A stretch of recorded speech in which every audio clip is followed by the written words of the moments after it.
Hello everyone! Welcome to my channel! And actually, sorry.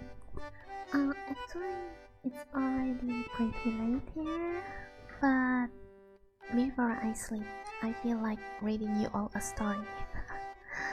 Either way, I'm not sure if it's your wake up time or sleeping time, but either way, I hope you will enjoy my story. And woohoo! Yellow! Hi there! Welcome! Why are you not asleep yet? Welcome! So, today I'm actually going to read you short fairy tale story. Oh! ちょっと待って。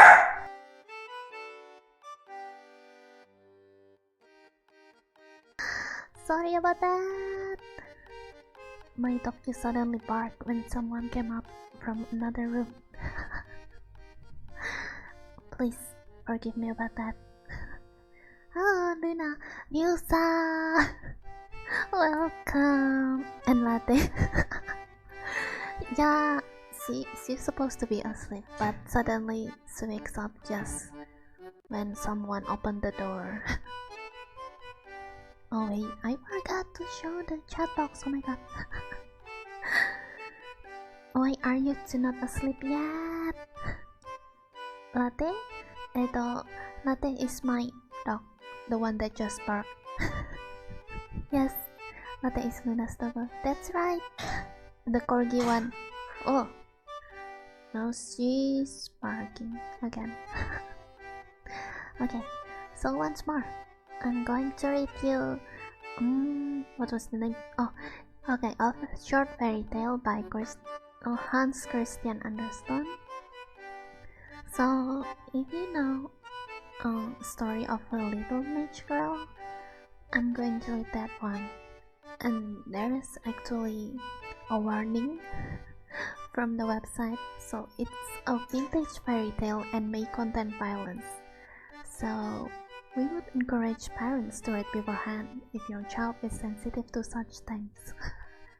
So, as there is a warning, please be careful while you're reading. You're listening to my story reading. And for sure, just ignore my puppy noises. She always makes noises when I'm streaming. Why? Hello, Nemu, welcome. Hello. I'm amazed you guys still awake at this hour. Wait, why are you still awake too, Luna? Well, I usually sleep at around 5 or 6 in the morning. So I'm still quite wide awake right now. So I'm trying to read something to make you and me fall asleep. Hello, it's only 3 PM for Nemo. Actually, 3 PM? Oh, okay, that's still afternoon. Okay, so you're like 12 hours either in the past or in the future. Because it's like 3:44 AM in the morning right here. I am the past. I see. It's okay, I will tell you the future. This is your future. Okay, maybe I'm going to lower the BGM so I can read the story with lower voice, so you all can hopefully can feel sleepy when I'm reading the story. We are from the future, yes. Tell me all my fortunes. 12 hours from your time, Luna will be streaming. That's the fortune. Okay, I think my puppy will be silent for a while, hopefully. So I'm going to read the story now. I'm streaming. Hi Ben. It's okay. Tell me when you're streaming. But oh yeah, it will be afternoon in my time too. So that will be the right time. Unless you want to sleep, then sure. Okay, so here we go for the story. Once again, it's a fairy tale called The Little Match Girl by Hans Christian Andersen. It was dreadfully cold. It was snowing fast and was almost dark as evening came on, the last evening of the year. In the cold and the darkness, there went along the street a poor little girl, bareheaded and with naked feet. When she left home, she had slippers on, it is true, but they were much too large for her feet, slippers that her mother had used till then. And the poor little girl lost them in running across the street when two carriages were passing terribly fast. When she looked for them, one was not to be found, and a boy seized the other and ran away with it, saying he would use it for a cradle someday when he had children of his own. So on the little girl went with her bare feet, that were red and blue with cold, and an old apron that she wore were bundles of matches, and she carried a bundle also in her hand. No one had bought so much as a bunch all the long day, and no one had given her even a penny. Poor little girl, shivering with cold and hunger, she crept along, a perfect picture of misery. The snowflakes fell on her long flaxen hair, which hung in pretty curls about her throat, but she thought not of her beauty nor of the cold. Lights gleamed in every window, and there came to her the savory smell of roast goods, for it was New Year's Eve, and it was this of which she thought. In a corner formed by two houses, one of which projected beyond the other, she sat cowering down. She had drawn under her little feet, but still she grew colder and colder. Yet she dared not to go home, for she had sold no matches and could not bring a penny of money. Her father would certainly beat her, and besides, it was cold enough at home, for they had only the house roof above them, and though the largest holes had been stopped with straw and rags, there were left many through which the cold wind could whistle. And now her little hands were nearly frozen with cold. Alas, a single match might do her good if she might only draw it from the bundle, rub it against the wall, and warm her fingers by it. So at last she drew one out. Oh, how it blazed and burned! It gave out a warm, bright flame like a little candle, as she had her hands over it. A wonderful little light it was. It really seemed to the girl as if she sat before a great iron stove with polished brass feet and brass shovel and tongs. So blessedly it burned that the little maiden stretched out her feet to warm them also. How comfortable she was! But lo! The flame went out, the stove vanished, and nothing remained but the little burned match in her hand. She rubbed another match against the wall. It burned brightly, and where the light fell upon the wall it became transparent like a veil, so that she could see through it into the room. A snow-white cloth was spread upon the table, on which was a beautiful china dinner service. while a rose grew stuffed with apples and prunes, steamed famously and sent forth a most savory smell. And what was more delightful still and wonderful, the goose jumped from the dish, with knife and fork still in its breast, and waddled along the floor straight to the little girl. But the match went out then, and nothing was left to her but the thick, damp wall. She lighted another match, and now she was under a most beautiful Christmas tree, larger and far more prettily trimmed than the one she had seen through the glass doors at the rich merchants. Hundreds of wax tapers were burning on the green branches, and gay figures, such as she had seen in shop windows, looked down upon her. The child stretched out her hands to them. Then the match went out. Still, the lights of the Christmas tree rose higher and higher.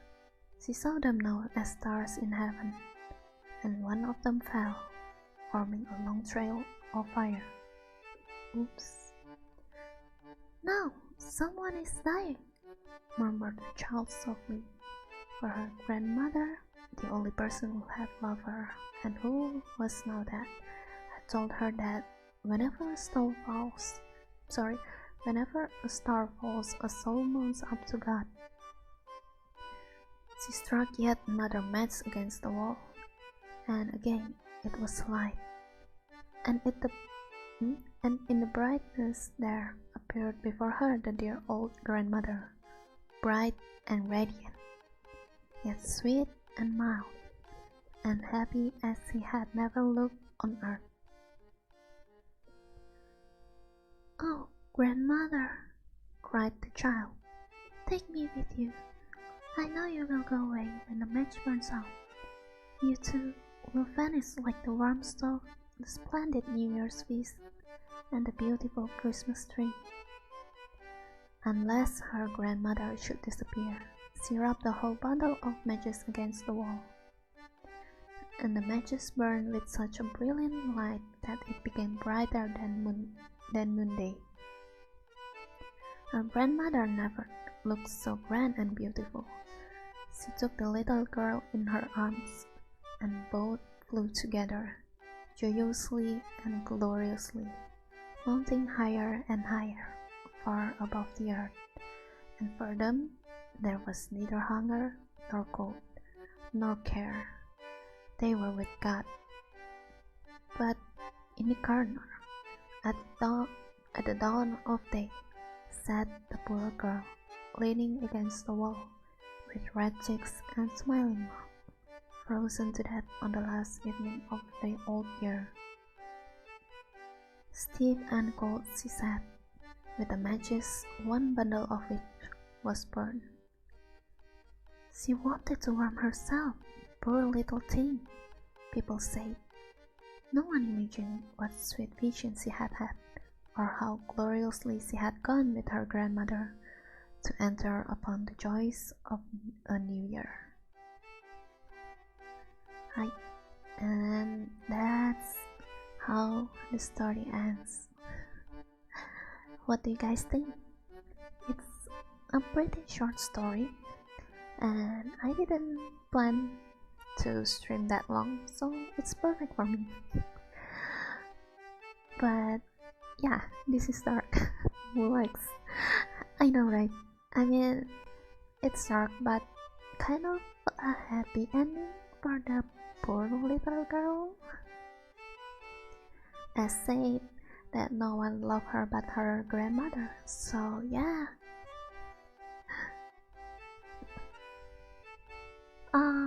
BGM getting a bit loud. Oh no, I'm so sorry. I thought I've lowered it. Is it still loud now? Do you want me to reread that again? I will be fine rereading that, but is it okay for you guys? Or do you want me to read another story? And I have to put my puppy to sleep too. Yes, please. Okay, wait. Maybe I should look for another fairy tales. What story you guys want to listen to now?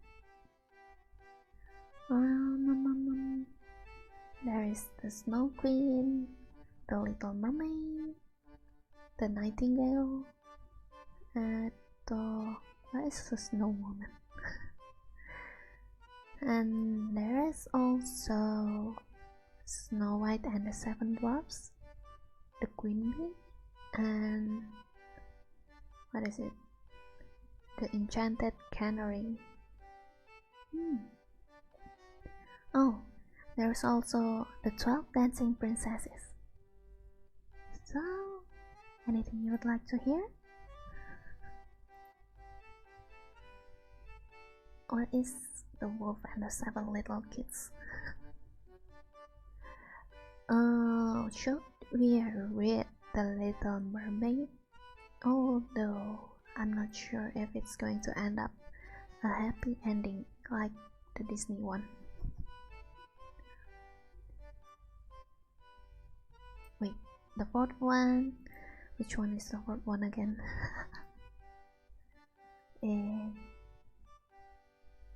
Snow Queen, Little Mermaid, Nightingale, and what was it again? Snow White? Queen Bee?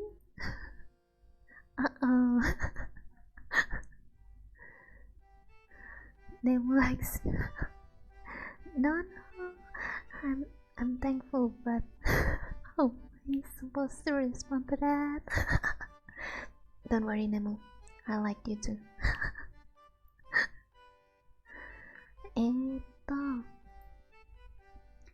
Do you guys want to hear The Little Mermaid and compare it? Oops. And compare it to how it goes with the Disney one? Okay, wait, let me just read it. The ending. Oh, this is pretty long.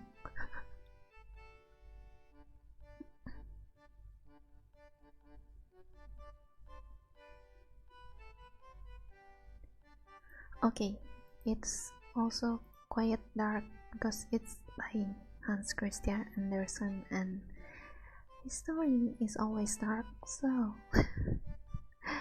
do you want it or do you prefer a brighter story? What is this 12 Dancing Princesses? Bless you, don't. Thank you. Latte will be glad to hear that.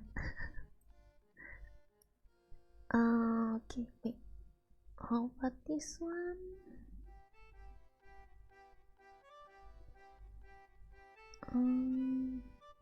Oh, the 12 Dancing Princesses is happy ending. So, yes, I do. Oh, you prefer the dark one? Then let me read the Little Mermaid one. Alright, so this is the original The Little Mermaid by Hans Christian Andersen. And once again, there is this disclaimer, not really, a warning from the website that this is a vintage fairy tale and may contain violence. We would encourage parents to read beforehand if your child is sensitive to such things. Warning about the dark theme. Okay, so I will begin reading now. Violence. I'm not sure about violence, but it will not be a happy ending, I guess. Okay, so this is the story of The Little Mermaid.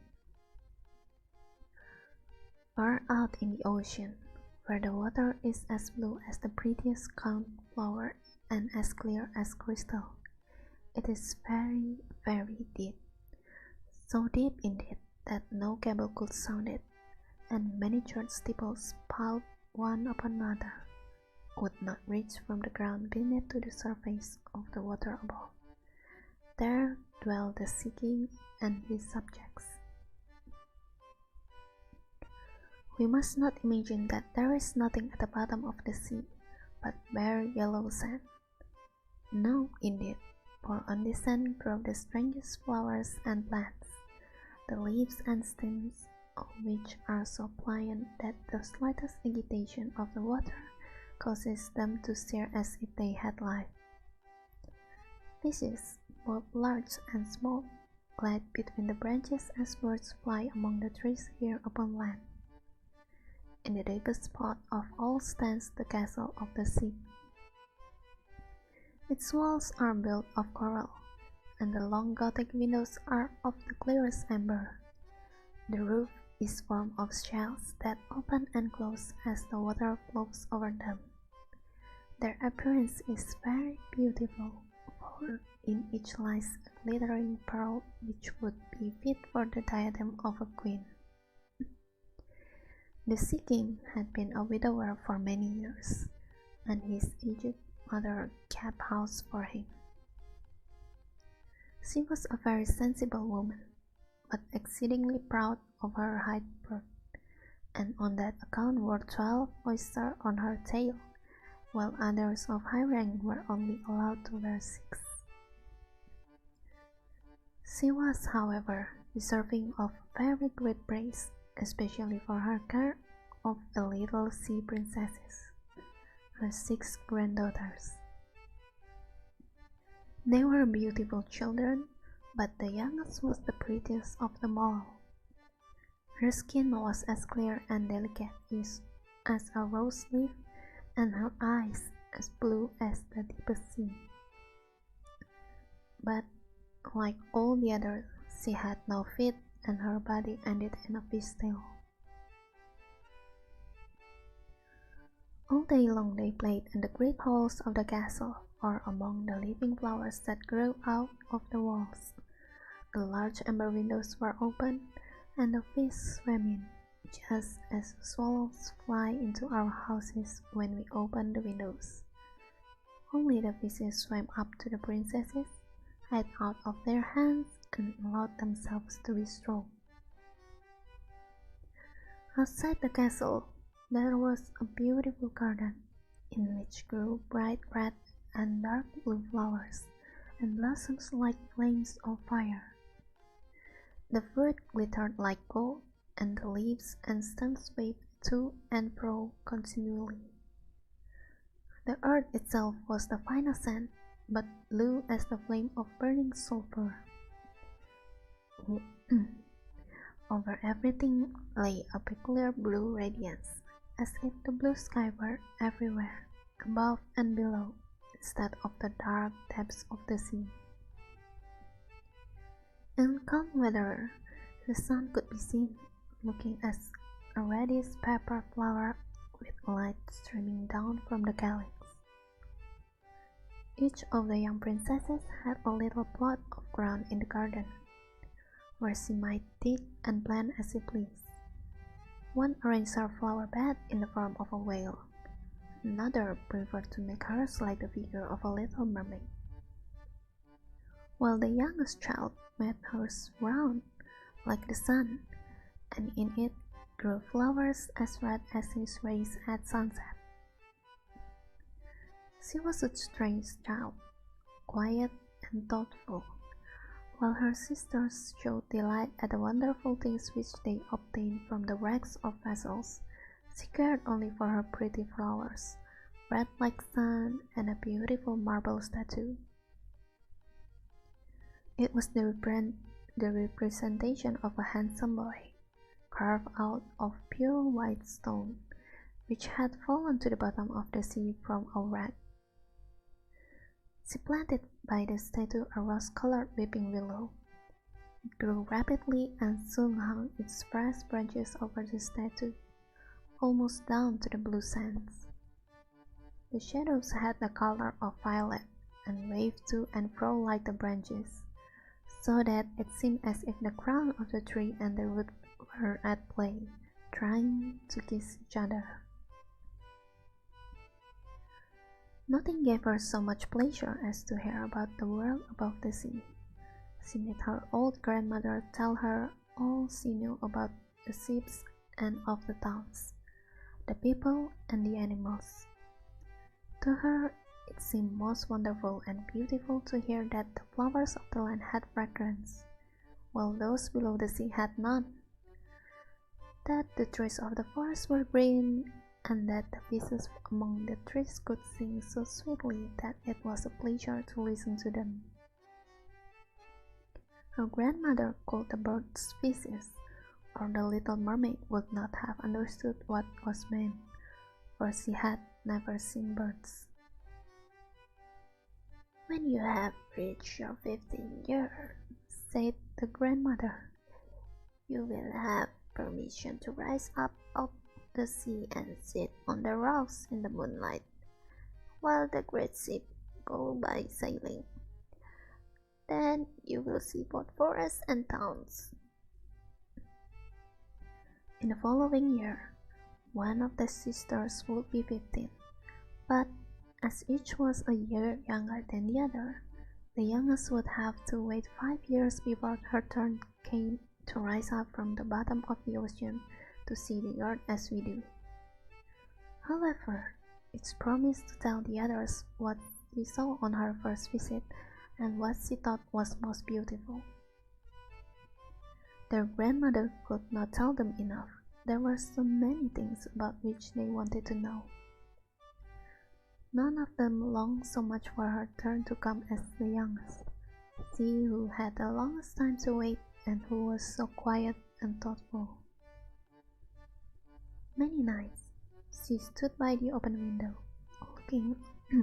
looking up through the dark blue water and watching the fish as they splashed about with their fins and tails. She could see the moon and stars shining faintly, but through the water they looked larger than they do to our eyes. When something like a black cloud passed between her and them, she knew that it was either a whale swimming over her head or a ship full of human beings who never imagined that a pretty little mermaid was standing beneath them, holding out her white hands towards the keel of their sea. At length, the oldest was 15 and was allowed to rise to the surface of the ocean. When she returned, she had hundreds of things to talk about, but the finest thing she said was to lie on a sandbank in the quiet moonlit sea near the shore, gazing at the lights of the nearby town that twinkled like hundreds of stars, and listening to the sounds of music, the noise of carriages, the voices of human beings, and the merry pealing of the bells in the church steeples. Because she could not go near all these wonderful things, she longed for them all the more. Oh, how eagerly did the young sister listen to all these descriptions, and afterwards, when she stood at the open window looking up through the dark blue water, she thought of the great city with all its bustles and noises, and even fancied she could hear the sound of the church bells down in the depths of the sea. In another year, the second sister received permission to rise to the surface of the water and to swim about where she pleased.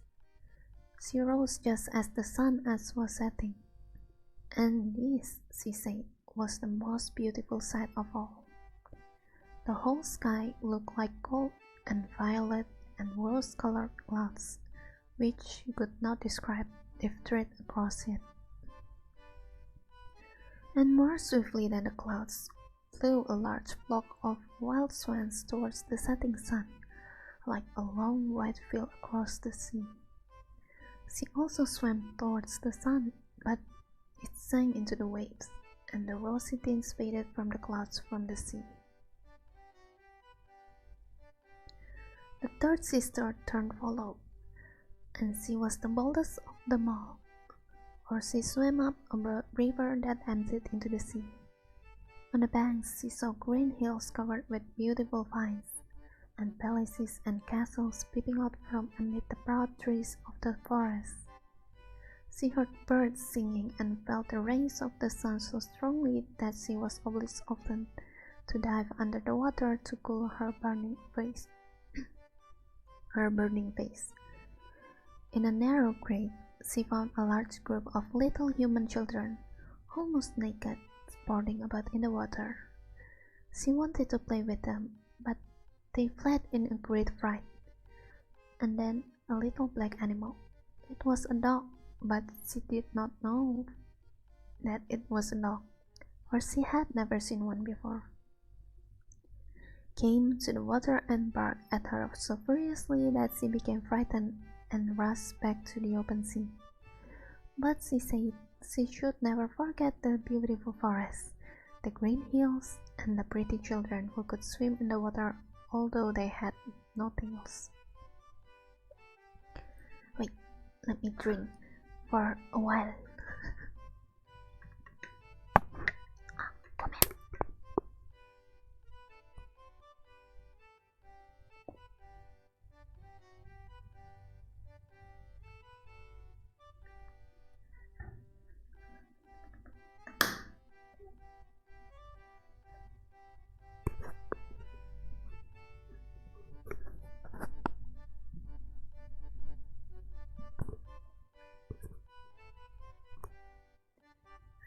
Comment. Hi, tadaima. Soda? No, it's just water. I actually don't drink soda, and I don't like it. So I only drink water. Oh, by the way, thanks for the follow, Nini, if I forgot to say it before. Oh, I see. Yep. But it's okay. Water is delicious too. Where was I? Oh, okay. Let's continue. So, it was the third sister, and now we will read from the fourth sister. The fourth sister was more timid. She remained in the midst of the sea, but said it was quite as beautiful there as nearer the land. She could see many miles around her, and the sky above looked like a bell of glass. She had seen the ships, but at such a great distance that they looked like seagulls. The dolphins sported in the waves, and the great whales spouted from their nostrils till it seemed as if 100 fountains were playing in every direction. The fifth sister's birthday occurred in the winter, so when her turn came, she saw what the others had not seen the first time they went up. The sea looked quite green, and the large icebergs were floating about, each like a pearl, she said, but larger and loftier than the churches built by men. They were of the most singular shapes and glittered like diamonds. She had seated herself on one of the largest and let the wind play with her long hair. She noticed that all the ships sailed past very rapidly, steering as far as they could, as if they were afraid of the iceberg. Towards evening, as the sun went down, dark clouds covered the sky, the thunder rolled, and the flashes of lightning glowed red on the iceberg as they were tossed about by the heaving sea. On all the ships that sails were wreathed with fear and trembling, while she sat on the floating iceberg, calmly watching the lightning as it darted its forked flashes into the sea. Each of the sisters, when first she had permission to rise to the surface, was delighted with the new and beautiful sights. Now that they were grown-up girls and could go when they pleased, they had become quite indifferent about it. They soon wished themselves back again, and after a month had passed, they said it was much more beautiful down below and pleasanter to be at home. Yet often in the evening hours, The five sisters would twine their arms about each other and rise to the surface together. Their voices were more charming than that of any human being, and before the approach of a storm, when they feared that a ship might be lost, they swam before the vessel, singing enchanting songs of the delights to be found in the depths of the sea, and begging the voyagers not to fear if they sank to the bottom. But the sailors could not understand the song and thought it was the sighing of the storm. These things were never beautiful to them, for if the ship sank, the men were drowned and their dead bodies alone reached the palace of the Sea King. When the sisters rose, arm in arm, through the water, their youngest sister would stand quite alone, looking after them, ready to cry. Only, since mermaids have no tears, she suffered more acutely. "Oh, were I but 15 years old," she said, "I know that I shall love the world up there and all the people who live in it." At last, she reached her 15th year. "Well, now you are grown up," said the old dowager, her grandmother. "Come and let me adorn you like your sisters," and placed in her hair a wreath of white lilies, of which every flower leaf was half a pearl. Then the old lady ordered 8 great oysters to attach themselves to the tail of the princess to show her high rank. "But they hurt me so," said the little mermaid. "Yes, I know. Pride must suffer pain," replied the old lady. Oh, how gladly she would have shaken off all this grandeur and laid aside the heavy wreath. The red flowers in her own garden would have suited her much better, but she could not change herself, so she said farewell and rose as lightly as a bubble to the surface of the water. The sun had just set when she raised her head above the waves. The clouds were tinted with crimson and gold, and through the glimmering twilight beamed the evening star in all its beauty. The sea was calm, and the air mild and fresh. A large ship with 3 masts lay becalmed on the water. Only one sail was set, for not a breeze stirred, and the sailors sat either on deck or amidst the rigging. There was music and song on board, and as darkness came on, 100 colored lanterns were lighted, as if the flags of all nations waved in the air. The little mermaid swam close to the cabin windows, and now and then, as the waves lifted her up, she could look in through the glass window panes and see a number of gaily dressed people. Among them, and the most beautiful of all, was a young prince with large black eyes. He was 16 years of age, and his birthday was being celebrated with great display. The sailors were dancing on deck, and when the prince came out of the cabin, more than 100 rockets rose in the air, making it as bright as day. The little mermaid was so startled that she dived underwater, and when she again stretched out her head, it looked as if all the stars of heaven were falling around her. She had never seen such fireworks before. Great suns spurted fire about, splendid fireflies flew into the blue air, and everything was reflected in the clear, calm sea beneath. The ship itself was so brightly illuminated that all the people, and even the smallest room, could be distinctly seen. How handsome the young prince looked as he pressed the hands of all of his guests and smiled at them, while the music resounded through the clear night air. It was very late, Yet the little mermaid could not take her eyes from the ship or from the beautiful prince. The colored lanterns had been extinguished. No more rockets rose in the air, and the cannon had ceased firing. But the sea became restless, and a moaning, rumbling sound could be heard beneath the waves.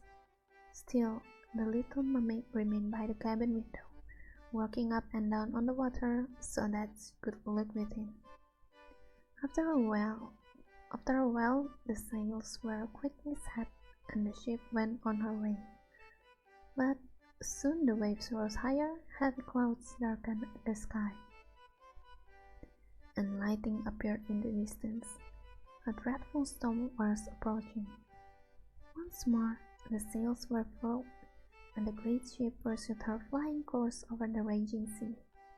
The waves rose mountain high as if they would overtop the mast, but the ship dived like a swan between them, then rose again from on their lofty foaming crest.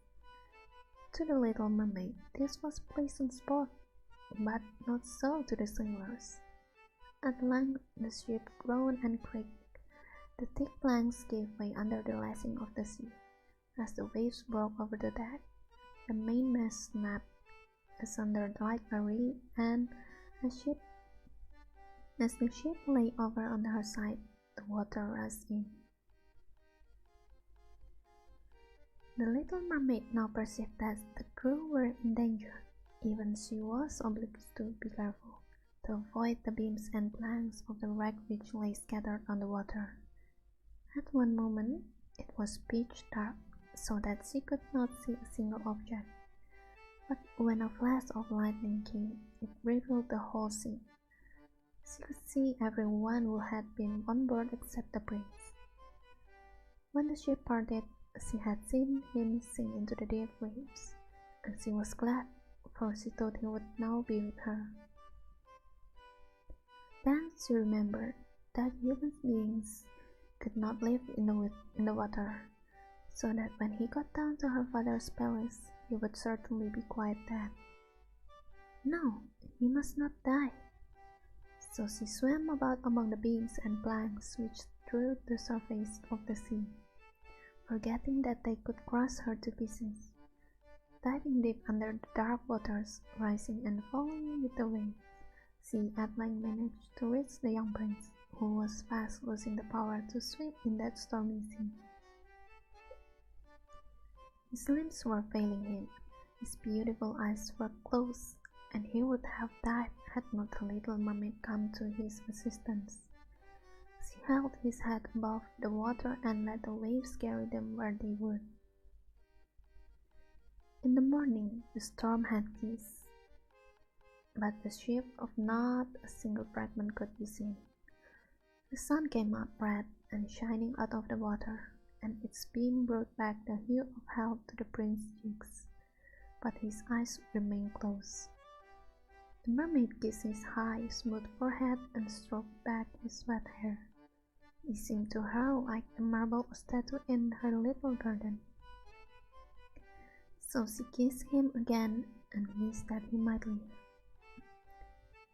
Presently they came in sight of land, and she saw lofty blue mountains on which the white snow rested as if a flock of swans were lying upon them. Beautiful green forests were near the shore, and close by stood a large building. Whether a church or a convent she could not tell. Orange and citron trees grew in the garden, and before the door stood lofty palms. The sea here formed a little bay, in which the water lay quiet and still, but very deep. She swam with the handsome prince to the beach, which was covered with fine white sand, and there she laid him in the warm sunshine, taking care to raise his head higher than his body. Then bells sounded in the large white building, and some young girls came into the garden. The little mermaid swam out further from the shore and hid herself among some high rocks that rose out of the water. Covering her head and neck with the foam of the sea, she watched there to see what would become of the poor prince. It It was not long before she saw a young girl approach the spot where the prince lay. She seemed frightened at first, but only for a moment. Then she brought a number of people, and the mermaid saw that the prince came to life again and smiled upon those who stood about him. But to her he sent no smile. He knew not that she had saved him. This made her very sorrowful, and when he was led away into the great building, she dived down into the water and returned to her father's castle.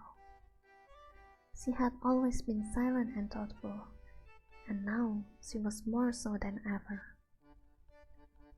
Her sister asked her what she had seen during her first visit to the surface of the water, but she could tell them nothing.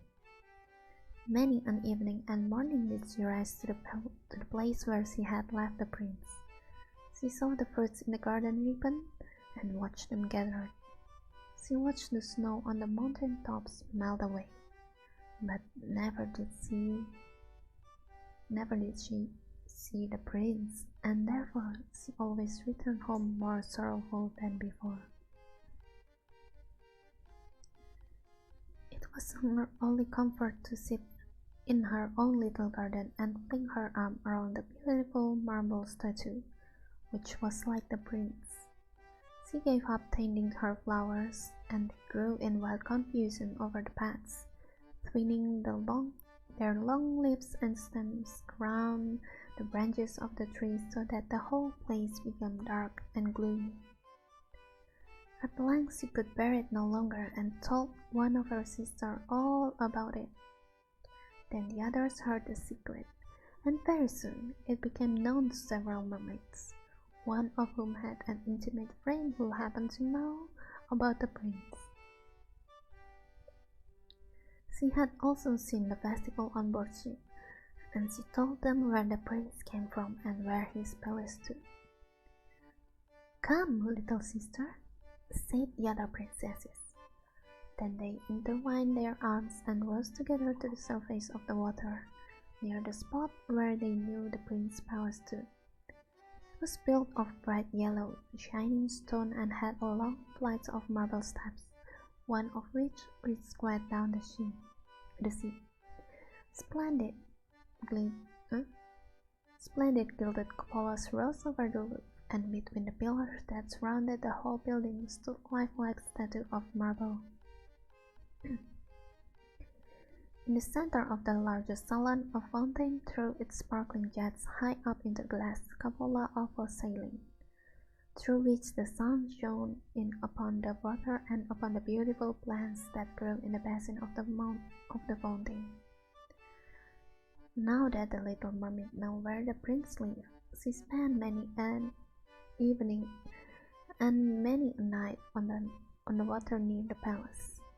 She would swim much nearer the shore than any of the others had ventured, and once she went up the narrow channel under the marble balcony, which threw a broad shadow on the water. Here she sat and watched the young prince, who thought himself alone in the bright moonlight. She often saw him evenings sailing in a beautiful boat on which music sounded and lakes waved.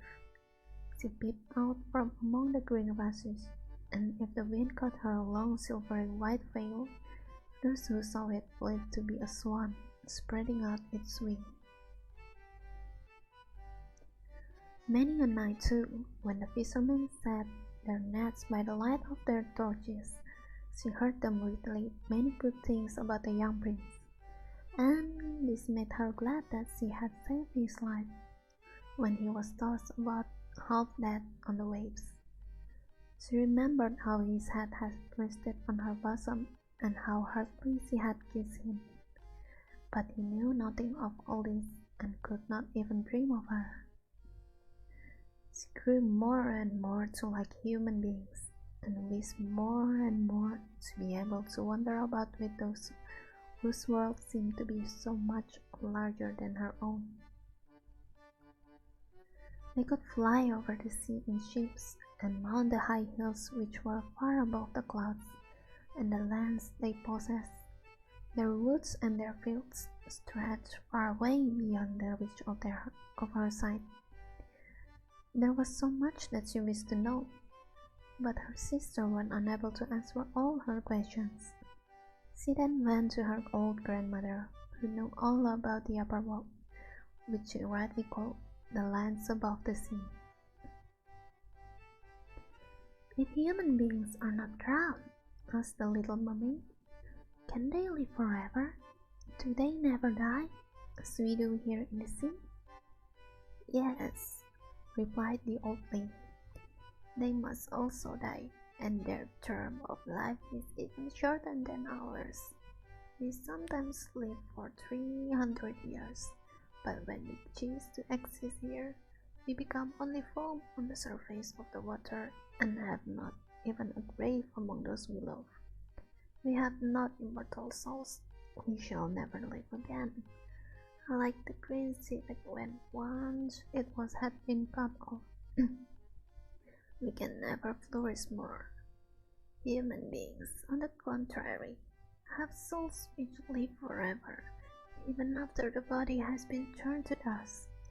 They rise up through the clear, pure air beyond the glittering stars, as we rise out of the water and behold all the land of the earth. So do they rise to unknown and glorious regions, which we shall never see." "Why have not we immortal souls?" asked the little mermaid mournfully.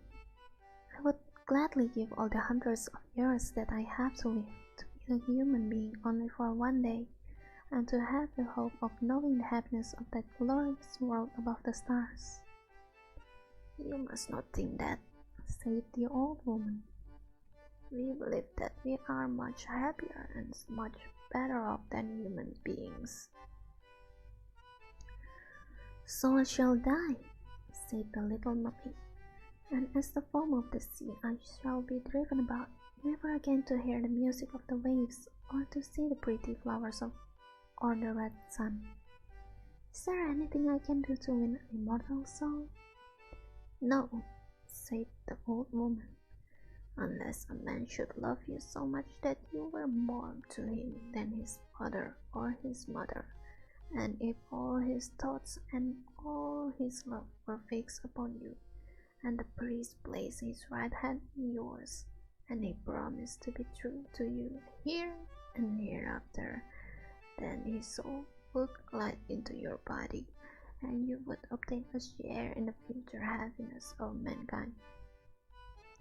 He would give to you a soul and retain his own as well. But this can never happen. Your festal, which among us is considered so beautiful, on earth is thought to be quite ugly. They do not know any better, and they think it necessary, in order to be handsome, to have two stout props, which they call legs." Then the little mermaid sighed, and looked sorrowfully at her festal. "Let us be happy," said the old lady, "and dart and spring about during the 300 years that we have to live, which is really quite long enough. After that, we can rest ourselves all the better. This evening we are going to have a court ball." It was one of those splendid sights which we can never see on earth. The walls and the ceiling of the large ballroom were of thick but transparent crystal. Many hundreds of colossal cells, some of a deep red, others of a grass green, with blue fire in them, stood in rows on each side. This lighted up the whole salon and shone through the walls so that the scene was also illuminated. Innumerable fishes, great and small, swam past the crystal walls. On some of them the scales glowed with a purple brilliance, and on others shone like silver and gold. Through the halls flowed a broad stream, and in it danced the merman and the mermaids to the music of their own sweet singing. No one on earth has such lovely voices as they, but the little mermaid sang more sweetly than all. The whole court applauded her with her hands and tails, and for a moment her heart felt quite gay. First she knew she had the sweetest voice either on earth or in the sea. But soon she thought again of the world above her. She could not forget the charming prince, nor her sorrow that she had not an immortal soul like his. She crept away silently out of her father's palace, and while everything within her was gladness and song, she sat in her own little garden, sorrowful and alone. Then she heard the bugle sounding through the water and thought, He is certainly sailing about, he in whom my wishes center, and in whose hands I should like to place the happiness of my life. I will venture all for him, and to win an immortal soul, which, while my sisters are dancing in my father's palace, I will go to the sea witch, of whom I have always been so much afraid. She can give me counsel and help. Then the little mermaid went out from her garden and took the road to the foaming whirlpools, behind which the sorceress lived. She had never been that way before. Neither flowers nor grass grew there. Nothing but bare, grey, sandy ground stretched out to the whirlpool, where the water, like foaming mill wheels, seized everything that came within its reach and cast it into the fathomless deep. Through the midst of these crashing whirlpools, the little mermaid was obliged to pass before she could reach the dominions of the sea witch. Then, for a long distance, the road lay across a stretch of warm, bubbling mire, cooled by the witch her turf moor. Beyond this was the witch house, which stood in the center of a strange forest, where all the trees and flowers were polypi, half animals and half plants. They looked like serpents with 100 heads growing out of the ground. The branches were long, slimy arms with fingers like flexible worms, moving limb after limb from the root to the top. All that could be reached in the sea they seized upon and held fast, so that it never escaped from their clutches. Okay, wait, let me drink again.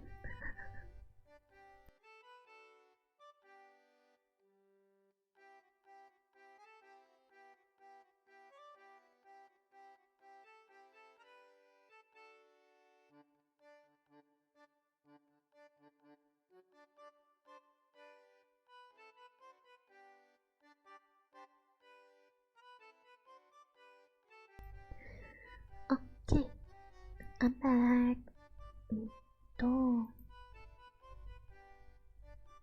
Okay. The little mermaid was so alarmed at what she saw that she stood still and her heart beat with fear. She came very near turning back, but she thought of the prince and of the human soul for which she longed, and her courage returned. She fastened her long flowing hair round her head, so that the polypi should not lay hold of it. She crossed her hands on her bosom, and then darted forward as a fish shoots through the water, between the supple arms and fingers of the ugly polypi, which were stretched out on each side of her. She saw that they all held in their grasp something they had seized with their numerous little arms, which were as strong as iron bands. Tightly grasped in their clinging arms were the white skeletons of human beings who had perished at sea and had sunk down into the deep waters. Skeletons of land animals, and oars, rudders, and jaws of ships. There was even a little mermaid whom they had caught and strangled, and this seemed the most shocking of all to the little princess. She now came to a space of marshy ground in the wood, where large fat snakes were were rolling in the mire and showing their ugly drab-colored bodies. In the midst of this spot stood a house built of the bones of shipwrecked human beings. There sat the sea witch, allowing a toad to eat from her mouth just as people sometimes feed a canary with pieces of sugar. She called the ugly water snakes her little chickens and allowed them to crawl all over her bosom. "I know what you want," said the sea witch. "It is very stupid of you, but you shall have your way, though it will bring you to sorrow, my pretty princess. You want to get rid of your fish tail and to have 2 supports instead, like human beings on earth, so that the young prince may fall in love with you and so that you may have an immortal soul." And then the witch laughed so loud and so disgustingly that the toad and the snakes fell to the ground and lay there wriggling. You are but just in time, for after sunrise tomorrow I should not be able to help you till the end of another year. I will prepare a draft for you, with which you must swim to land tomorrow before sunrise. Sit yourself there and drink it. Your tail will then disappear and shrink up into what men call legs. You will feel great pain, as if a sword were passing through you, but all you see. You will say that you are the prettiest little human being they ever saw. You will still have the same floating gracefulness of movement, and no dancer will ever tread so lightly. Every step you take, however, will be as if you were treading upon sharp knives, and as if the blood must flow. If you will bear all this, I will help you." "Yes, I will," said the little princess in a trembling voice, as she thought of the prince and the immortal soul. "But think again," said the witch, "for when once your shape has become like a human being, you can no more be a mermaid. You will never return through the water to your sisters or to your father's palace again. And if you do not win the love of the prince, so that he is willing to forget his father and mother for your sake, and to love you with his whole soul, and allow the priest to join your hands that you may be man and wife, then you will never have an immortal soul. The first morning after he marries another, your heart will break, and you will become foam on the crest of the waves." "I will do it," said the little mermaid, and she became pale as death. "But I must be paid also," said the witch, "and it is not a trifle that I ask. You have the sweetest voice of any who dwell here in the depths of the sea, and you believe that you will be able to charm the prince with it. But this voice you must give me. The best thing you possess will I have as the price of my costly draft, which must be mixed with my own blood so that it may be as sharp as a two-edged sword." "But if you take away my voice," said the little mermaid, "what is left for me?" "Your beautiful form, your graceful walk, and your expressive eyes. Surely with this you can enchain a man's heart. Well, have you lost your courage? Put out your little tongue, and that I may cut it off as my payment. Then you shall have a powerful draught." "It shall be," said the little mermaid. Then the witch placed her cauldron on the fire to prepare the magic draught. "Cleanliness is a good thing," said she, scourging the vessel with snakes which she had tied together in a large knot. Then she pricked herself in the breast and let the black blood drop into the cauldron. The steam that rose twisted itself into such horrible shapes that no one could look at them without fear. Every moment the witch threw a new ingredient into the vessel, and when it began to boil, the sound was like the weeping of a crocodile. When at last the magic draught was ready, it looked like the clearest water.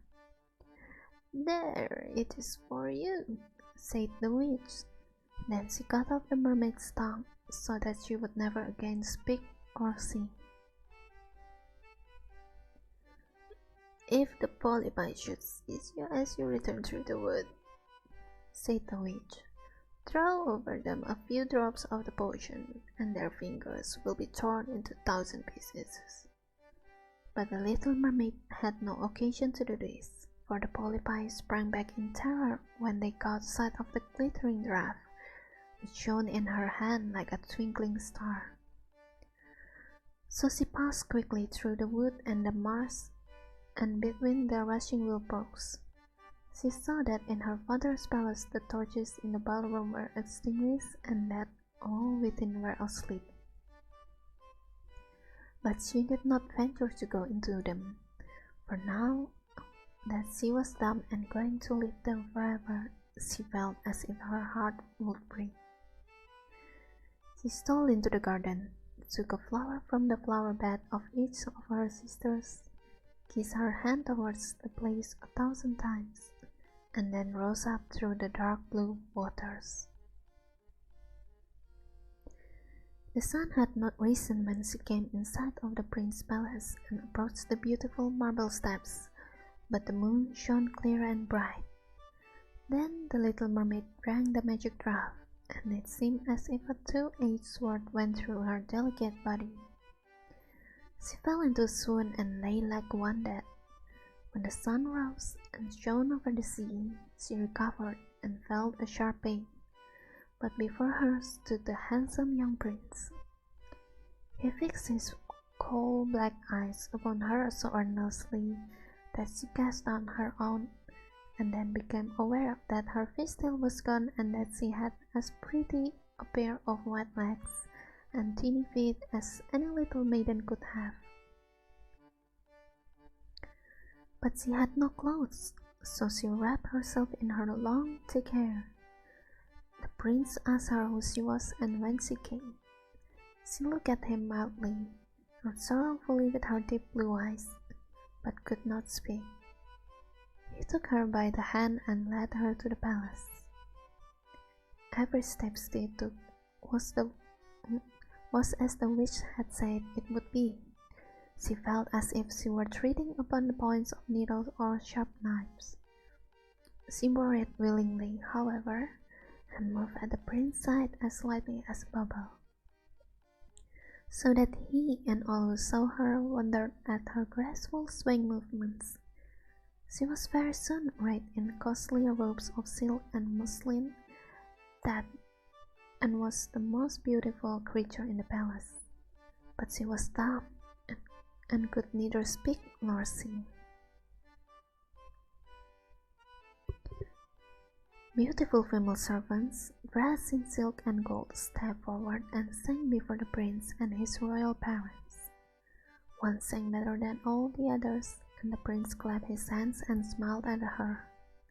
This was a great sorrow to the little mermaid, for she knew how much more sweetly she herself once could sing, and she thought, "Oh, if he could only know that I have given away my voice forever, to be with him." The servants next performed some pretty fairy-like dances to the sounds of beautiful music. Then the little mermaid raised her lovely white arms, stood on the tips of her toes, glided over the floor, and danced as no one yet had been able to dance. At each moment her beauty was more revealed, and her expressive eyes appealed more directly to the heart than the songs of the slaves. Everyone was enchanted, especially the prince, who called her his little foundling. She danced again quite readily to please him, though each time her foot touched the floor it seemed as if she trod on sharp knives.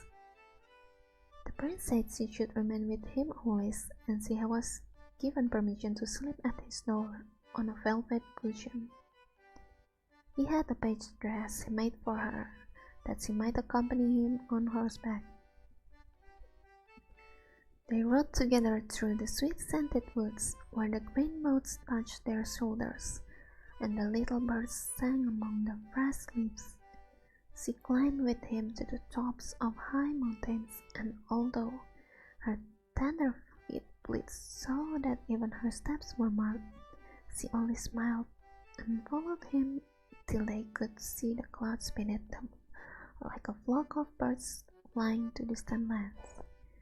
While at the prince's palace, and when all the household were asleep, she would go and sit on the broad marble steps, for it eased her burning feet to bathe them in the cold sea water. It was then that she thought of all those below in the deep. Once during the night, her sisters came up arm in arm, singing sorrowfully as they floated on the water. She beckoned to them, and they recognized her, and told her how she had grieved them. After that, they came to the same place every night. Once she saw in the distance her old grandmother, who had not been into the surface of the sea for many years, and the old sea king, her father, with his crown on his head. They stretched out their hands towards her, but did not venture so near the land as her sisters had.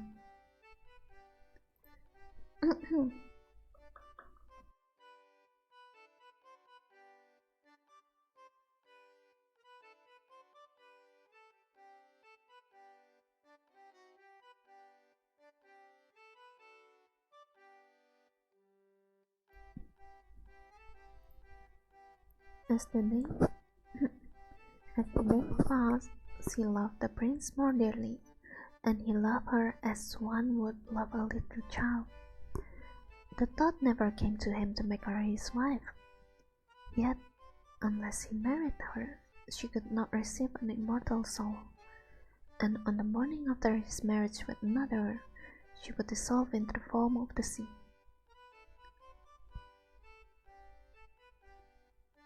"Do you not love me the best of them all?" the eyes of the little mermaid seemed to say when he took her in his arms and kissed her fair forehead.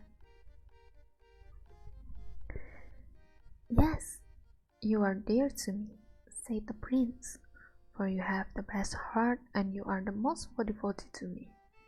You are like a young maiden whom I once saw,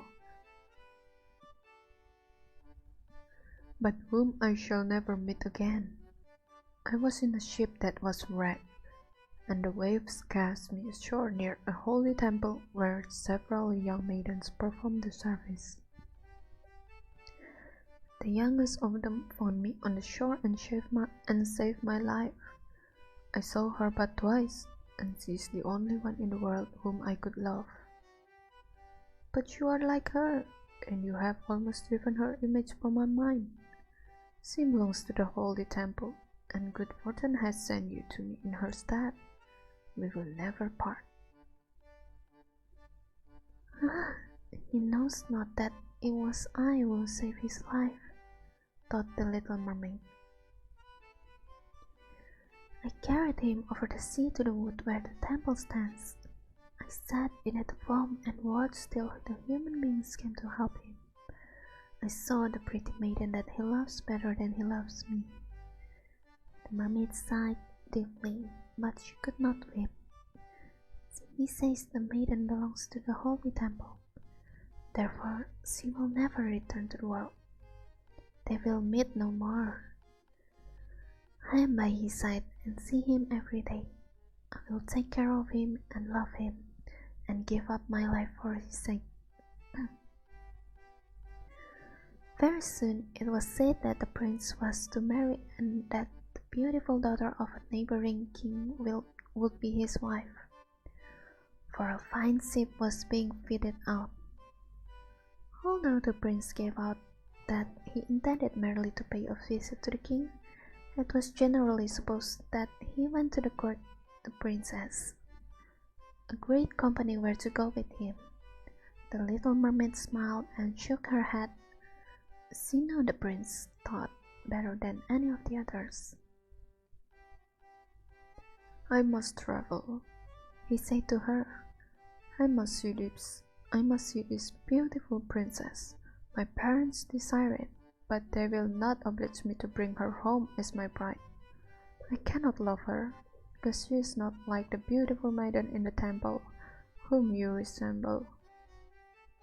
If I were forced to choose a bride, I would choose you, my dumb fondling, with those expressive eyes." Then he kissed her rosy mouth, played with her long waving hair, and laid his head on her heart. While she dreamed of human happiness and an immortal soul. "You are not afraid of the sea, are you?" he said as they stood on the deck of the noble ship which was to carry them to the country of the neighboring king. Then he told her of storm and of calm, of strange species in the deep beneath them, and of what the divers had seen there. She smiled at his descriptions, for she knew better than anyone what wonders were at the bottom of the sea. In the moonlight night, when all on board were asleep except the man at the helm, she sat on deck, gazing down through the clear water. She thought she could distinguish her father's castle, and upon it her aged grandmother, with a silver crown on her head, looking through the rushing tide at the keel of the vessel. Then her sisters came on the waves and gazed at her mournfully, wringing their white hands. She beckoned to them and smiled, and wanted to tell them how happy and well off she was. But the cabin boy approached, and when her sister died down, he thought what he saw was only the foam of the sea. The next morning, the ship sailed into the harbor of a beautiful town belonging to the king whom the prince was going to visit. The church bells were ringing, and from the high towers sounded a flourish of trumpets. Soldiers with flying colors and glittering bayonets lined the roads through which they passed. Every day was a festival, balls and entertainments following one another, but the princess had not yet appeared. People said that she had been brought up and educated in a religious house, where she was learning every royal virtue. At last she came. Then the little mermaid, who was anxious to see whether she was really beautiful, was obliged to admit that she had never seen a more perfect vision of beauty. Her skin was delicately fair, and beneath her long, dark eyelashes, her loving blue eyes shone with truth and purity. "It was you," said the prince, "who saved my life when I lay as if dead on the bridge." And he folded his blushing bride in his arms. "Oh, I am so happy," said he to the little mermaid. "My fondest hopes are now fulfilled. You will rejoice at my happiness, for your devotion to me is great and sincere." The little mermaid kissed his hand and felt as if her heart were already broken. His wedding morning would bring that to her, and she would change into the foam of the sea. All the church bell rang, and the heralds rode through the towns proclaiming the betrothal. Perfume oils was burned in costly silver lamps on every altar. The priests waved their censers, while the bride and the bridegroom joined their hands and received the blessing of the bishop. The little mermaid, dressed in silk and gold, held up the bride's train, but her eyes heard nothing of the festive music, and her eyes saw not the holy ceremony. She thought of the night of death which was coming to her, and of all she had lost in the world. On the same evening, the bride and the bridegroom went on board the ship. Cannons were roaring, flags waving, and in the center of the ship, a costly tent of purple and gold had been erected. It contained elegant sleeping couches for the bridal pair during the night. The ship, under a favorable wind with swelling sails, glided away smoothly and lightly over the calm sea. When it grew dark, a number of colored lamps were lighted, and the sailors danced merrily on the deck. The little mermaid could not help thinking of her first rising out of the sea, when she had seen similar joyful festivities, so she too joined in the dance, poised herself in the air as a swallow when he pursues his prey. And all present cheered her wonderingly. She had never danced so gracefully before. Her tender feet felt as if cut with sharp knives, but she cared not for the pain. A sharper pang had pierced her heart. She knew this was the last evening she could ever see the prince for whom she had forsaken her kindred and her home. She had given up her beautiful voice and suffered unheard of pain daily for him, while he knew nothing of it. This was the last evening that she should breathe the same air with him, or gaze on the starry sky and the deep sea. An eternal night without a thought or a dream awaited her. She had no soul, and now could never win one. All was joy and gaiety on the ship until long after midnight. She smiled and danced with the rest, while the thought of that was in her heart. The prince kissed his beautiful bride, and she played with his raven hair till they went arm in arm to rest in the sumptuous tent. Then all became still on board the ship, and only the pilot, who stood at the helm, was awake. The little mermaid leaned her white arms on the edge of the vessel and looked towards the east for the first blush of morning, for that first ray of dawn which was to be her death. She saw her sisters rising out of the flood. They were as pale as she, but their beautiful hair no longer waved in the wind. It had been cut off. "We have given our hair to the witch," said they, "to obtain help for you, that you may not die tonight. She has given us a knife, see? It is very sharp. Before the sun rises, you must plunge it into the heart of the prince. When the warm blood falls upon your feet, they will grow together again into fishtails. And you will once more be a mermaid and can return to us to live at your 300 years before you are changed into the salt sea foam. Haste then, either he or you must die before sunrise. Our old grandmother mourns so for you that her white hair is falling." As hours fell under the witch scissors, "Kill the prince and come back. Hasten. Do you not see the first red streaks in the sky? In a few minutes the sun will rise, and you must die." Then they sighed deeply and mournfully, and sank beneath the waves. The little mermaid drew back the crimson curtain of the tent, and beheld the fair bride, whose head was resting on the prince's breast. She bent down and kissed his noble brow, then looked at the sky, on which the rosy dawn grew brighter and brighter. She glanced at the sharp knife, and again fixed her eyes on the prince, who whispered the name of his bride in his dreams.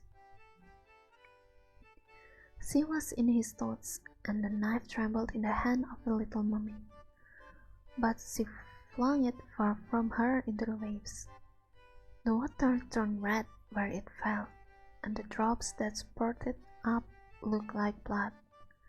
She cast one more lingering, half-fainting glance at the prince, then threw herself from the ship into the sea and felt her body dissolving into foam. The sun rose above the waves, and his warm rays fell on the cold foam of the little mermaid, who did not feel as if she were dying.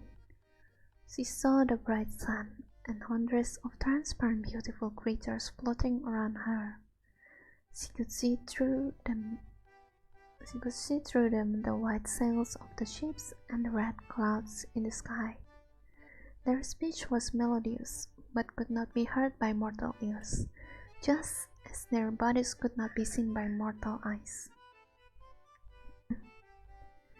The little mermaid perceived that she had a body like theirs and that she continued to rise higher and higher out of the foam. "Where am I?" she asked, and her voice sounded ethereal, like the voice of those who were with her. No earthly music could imitate it. "Among the daughters of the air," answered one of them. "A mermaid has not an immortal soul, nor can she obtain one unless she wins the love of human beings."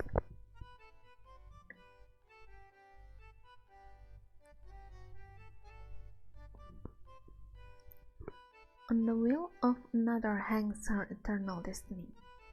But the daughters of the air, although they do not possess an immortal soul, can, by their good deeds, procure one for themselves. We fly to warm countries and cool the sultry air that destroy mankind with the pestilence. We carry the perfume of the flowers to spread health and restoration. After we have striven for 300 years to do all the good in our power, we receive an immortal soul and take part in the happiness of mankind. You poor little mermaid, have tried with your whole heart to do as we are doing. You have suffered and endured, and raised yourself to the spirit world by your good deeds, and now, by striving for 300 years in the same way, you may obtain an immortal soul. The little mermaid lifted her glorified eyes towards the sun, and for the first time felt them filling with tears. On the ship in which she had left the prince there were life and noise, and she saw him and his beautiful bride searching for her. Sorrowfully they gazed at the pearly form, as if they knew she had thrown herself into the waves. Unseen, she kissed the forehead of the bride and fanned the prince, and then mounted with the other children of the air to a rosy cloud that floated above. "After 300 years, now shall we float into the kingdom of heaven," said she, "and we may even get there sooner," whispered one of her companions. "Unseen, we can enter the houses of men where there are children, and for every day on which we find a good child that is the joy of his parents and deserves their love, our time of probation is shortened. The child does not know, when we fly through the room, that we smile with joy at his good conduct, for we can count 1 year less of our 300 years. But when we see a naughty or weak child, we shed tears of sorrow, and for every tear a day is added to our time of trial." And so that's how the story ends for The Little Mermaid by Hans Christian Andersen. It was much longer than The Little Magical one. But it was a good story. It was kind of dark, but it still ends in a happy ending. Don't you think so? Anyway, I like this much better than the adaptation. I mean, I love the Disney one too because I love Disney movies, but the original story is also very beautiful. I mean, it's sad, but that's how life is. So yeah, love is hard. You cannot attain love all the time. So when you have someone you love, try your best until the time comes. Like the Little Mermaid. But at least you will not regret anything. Okay. That will be all for tonight or this morning. Okay, it's been an hour and a half and it's already 5 in the morning. So I have to finish the stream soon and go to sleep. I hope you enjoyed the story, guys. Thank you for tuning in, and don't forget to follow and subscribe my Twitch and Twitter, and also my YouTube. Alright, see you guys next time. 자, Scarlet, 자네, 오야스미나사이. Bye bye. Thank you guys, and thank you for the follows too.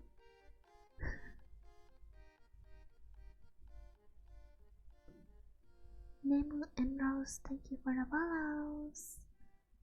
So see you guys next time. Bye bye.